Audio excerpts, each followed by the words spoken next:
Hi there, this is Marie T. Russell. Welcome to the InnerSelf audio version of 4 Steps to Release Ourselves from Living in Fear, written by Lawrence Doochin. Lawrence is the author of A Book on Fear, Feeling Safe in a Challenging World. Fear is debilitating. It affects us, our thinking, our health, and our relationships. And we know it is very present in these times. But there are ways to leave fear behind and enter a life of joy, for we are meant to live in joy, not fear. Do these 4 steps in order, and you will enable yourself to journey away from a life run by fear and into a new existence of compassion and open-hearted joy. Step 1. Develop awareness. The first step on your journey is to develop an awareness of your own fears. Fear does a great job at hiding itself, and we can't fix something if we aren't aware of the problem. Many of us are aware that we're afraid of certain things, such as getting sick from a pandemic, losing our job, or perhaps never finding a significant other. But we have fears that hide in our subconscious as well, some of which support our more obvious fears. For instance, our fear that we won't find a significant other may stem from a fear that we are not lovable enough.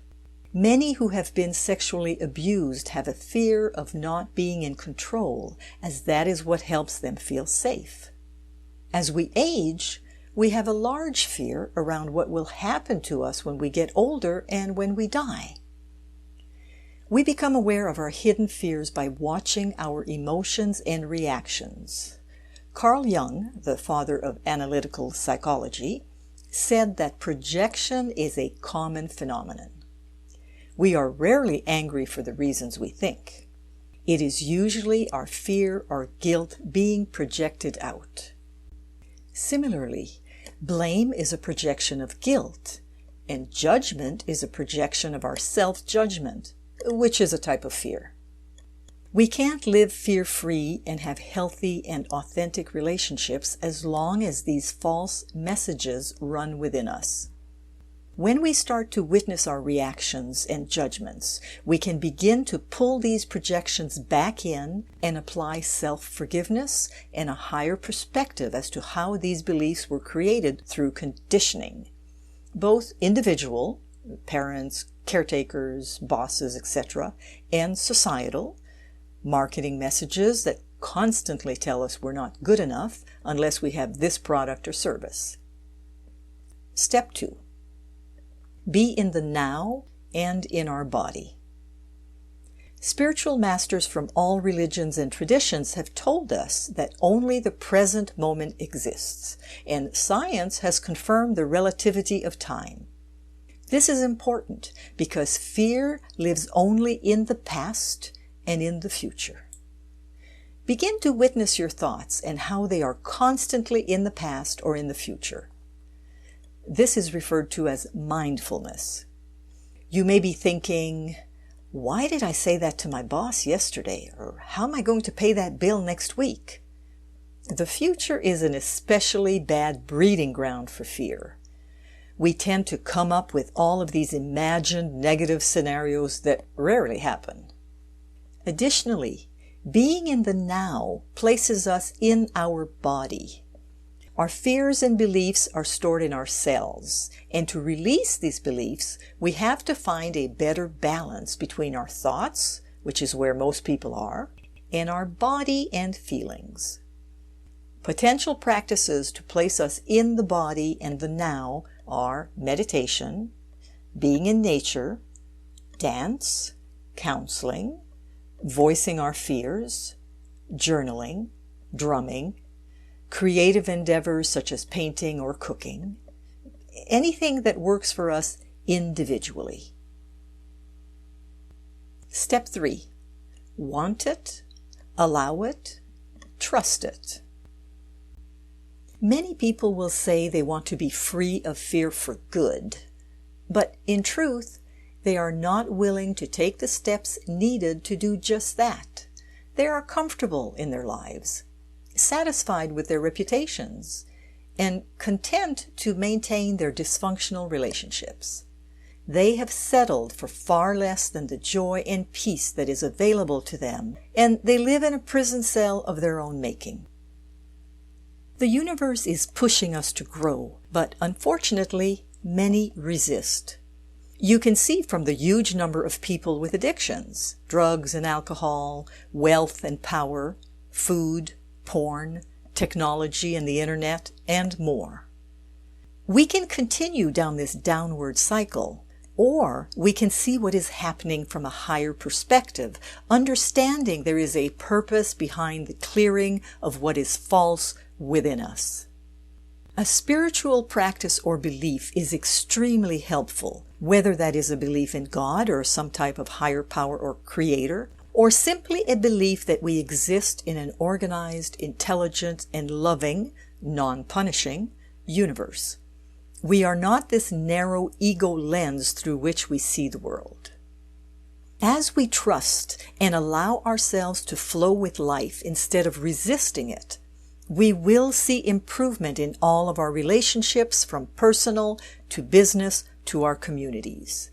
And we will be spontaneously joyful. Life will show us how to best utilize our gifts to help the world. Step 4. Bring ourselves into the heart. The electromagnetic field coming from the heart is 60 times larger than what comes from the brain.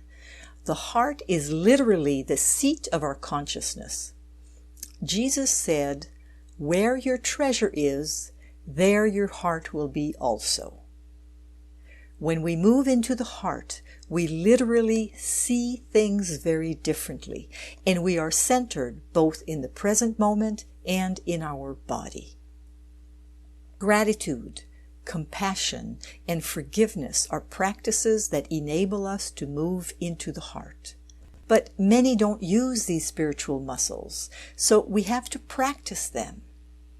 The universe will present many opportunities for us to do this, and sometimes it may seem hard.